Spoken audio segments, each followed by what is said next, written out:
প্রত্যেক মারাই চায় বাচ্চাদেরকে ঘরের খাবার প্রেফার করতে। এছাড়া বাচ্চারা যখন স্কুলে যায় তারা নিত্য নতুন টিফিনের জন্য বায়না করে। হ্যালো এভরিওয়ান, আমি রিয়া। আজকে আমি তোমাদের কাছে নতুন একটা রান্নার রেসিপি ভিডিও নিয়ে চলে এসেছি। বাচ্চাদের কাছে বার্গার একটা ফেভারিট, মানে বেশিরভাগ বাচ্চারাই কিন্তু বার্গার খেতে ভালোবাসে। তো এই বার্গার যদি আমরা স্কুলে বানিয়ে দিতে পারি ঝটপট রেডি করে, তাহলে তো বাচ্চারা খুশিই হয়ে যাবে। তো আজকে আমি বানাবো বার্গার। এর জন্য প্রথমেই আমি দোকান থেকে কিনে এনেছিলাম মরিস কোম্পানি ফ্রেশ বার্গার বানানোর জন্য ব্রেড। আমি যখনই স্যান্ডউইচ বা বার্গার বানাই তখনই কিন্তু আমি মরিস কোম্পানির ব্রেডই কিনে আনি। এরপরে চলে আসি রেসিপিটায়। তো প্রথমেই আমি একটা বাটির মধ্যে 4টে ডিম ভেঙে নিয়েছিলাম। এবার ডিমটার মধ্যে দিয়ে দিলাম অরিগানো, আর দিয়েছিলাম 1 বাটি মতন দুধ, আর এর মধ্যে সামান্য পরিমাণে দিয়েছিলাম নুন। ডিমের মধ্যে সব কিছু দিয়ে ভালো করে মিক্স করে নিতে হবে, যাতে ডিমের সঙ্গে সব কিছু ভালো করে মিক্স হয়ে যায়। এছাড়া আমি যখন নুনটা দিয়েছিলাম একদম সামান্য পরিমাণে দিয়েছিলাম। যারা বেশি নুন খাও তো তারা সেই পরিমাণে নুন ইউজ করতে পারো। আমি একদম কম নুন খাই বলে আমি একদম অল্পই নুন ইউজ করেছিলাম।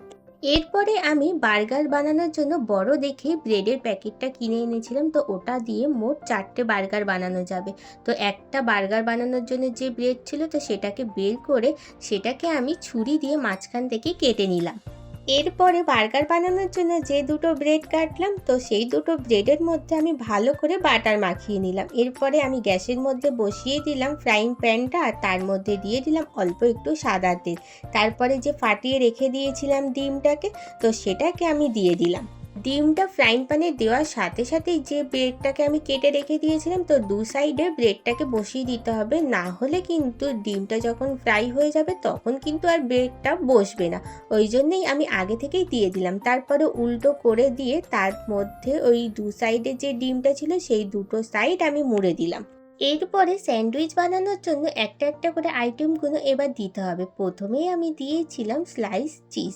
এক সাইডে স্লাইস চিজ দিয়ে দিলাম, আর একটা সাইডে মেয়োনিজটাকে আমি ভালো করে মাখিয়ে নিলাম।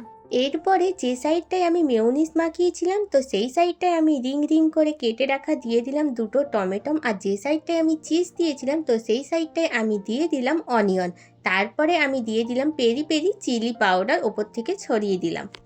এরপরে সামান্য পরিমাণে ওপর থেকে ছড়িয়ে দিলাম অরিগ্যানো, আর দিয়েছিলাম গোলমরিচের গুঁড়ো। তো ওপর থেকে ছড়িয়ে দেওয়ার পর দু সাইডটা আমি ভালো করে মুড়ে নিলাম। আর ছিল আমার কাছে একটা বাটার পেপার, তো সেই বাটার পেপারের মধ্যে মুড়িয়ে নিয়ে আমি মাঝখান থেকে কেটে নিলাম বার্গারটাকে।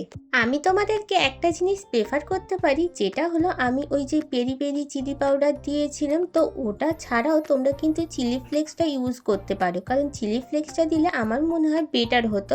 কারণ যখন আমি এই পেরি পেরি চিলি পাউডারটা দিয়েছি তখন এটা একটু পরিমাণে নুনটা বেশি। যারা নুন খেতে পছন্দ করো তারা এই জিনিসটা ইউজ করতে পারো। এছাড়া আরও অনেক স্পাইসি আইটেম আছে, তো সেই স্পাইসি মশলাগুলো তোমরা ইউজ করতে পারো বার্গারের মধ্যে।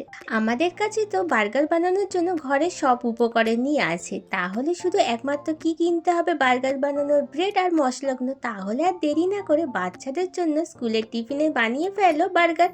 আজকের রেসিপিটা এই পর্যন্ত। দেখা হবে অন্য আরেকটা সুন্দর রেসিপি নিয়ে। টাটা।